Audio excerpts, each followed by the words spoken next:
France isn't far. Where are we? Plumstead. Plumstead is near Kent. 20 miles across a bit of water, then you're in France.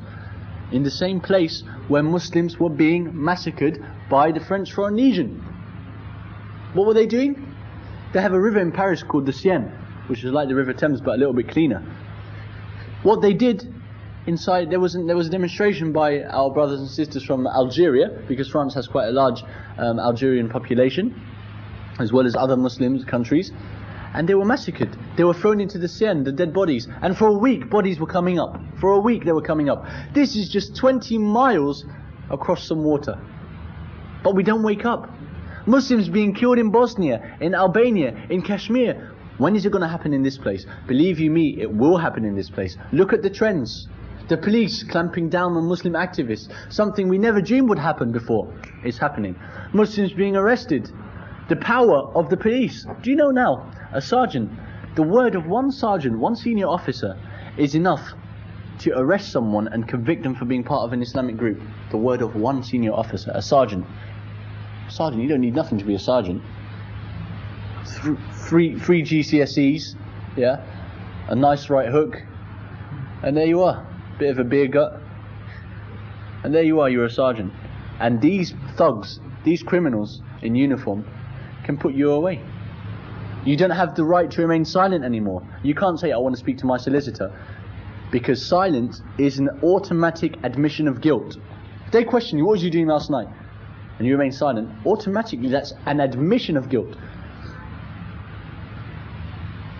If you're arrested for conspiring to commit terrorism, now I'm not talking about building a bomb or telling someone to blow up this place, conspiring to commit terrorism.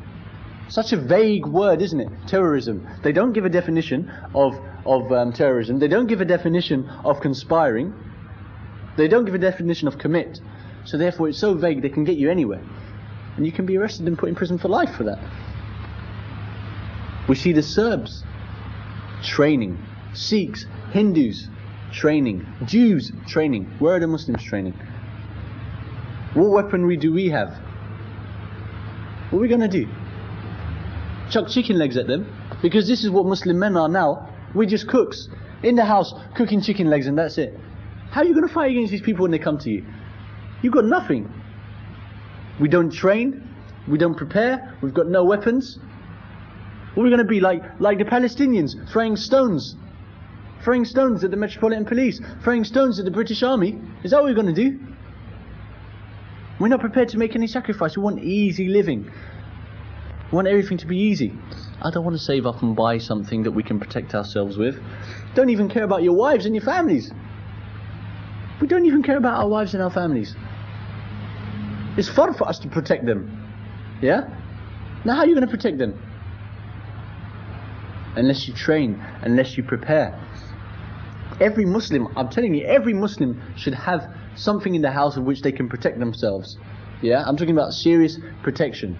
Not from a bank robber or someone who's going to come to bogle your house. I'm talking about proper protection. You should have something in your house. You should train. You should prepare. Because it's going to happen in this country. And when it hits, it's going to hit so quick that Muslims won't know what to do. It's going to hit so quick that we won't know what to do.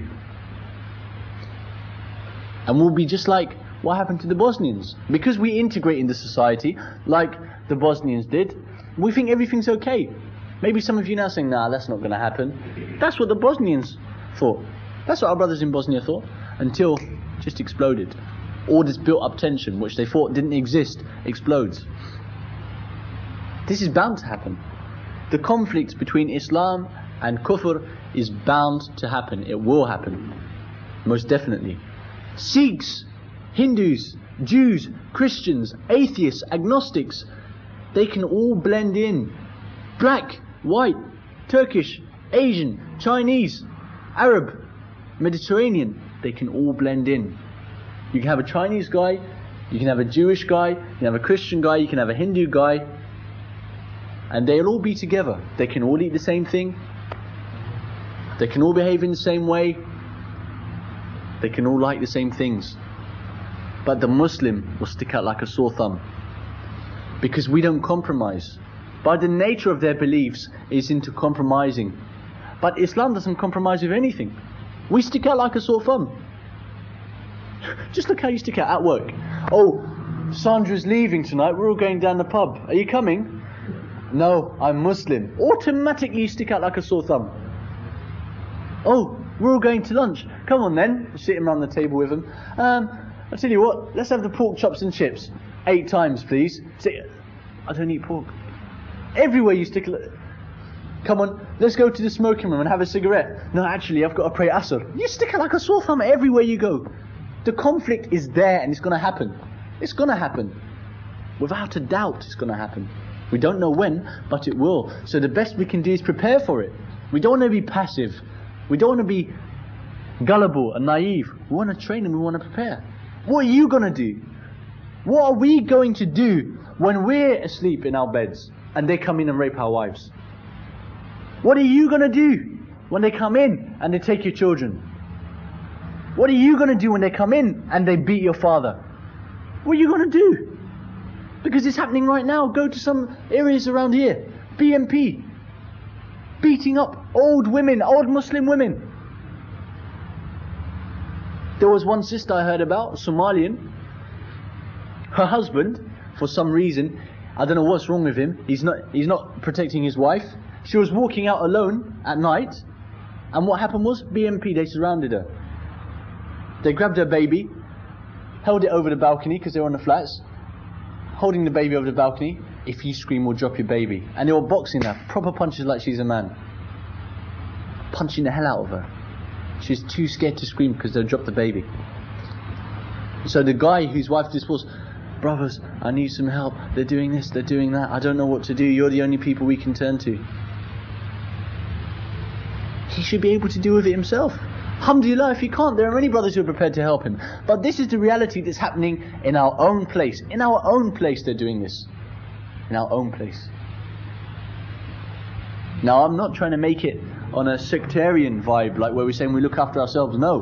What I'm saying is, we work to establish Khilafah, which is our obligation, which is the mother of all fards. Khilafah, without doubt, must work to establish it.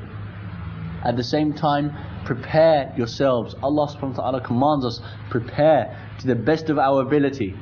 Now, we all know what the best of our ability is. And if we're not preparing to the best of our ability, then we must account ourselves, because Allah subhanahu wa ta'ala will account us on the Day of Judgment. Will account us. It's as simple as that. Alhamdulillah Rabbil Alameen. Inshallah, if there's any questions, comments,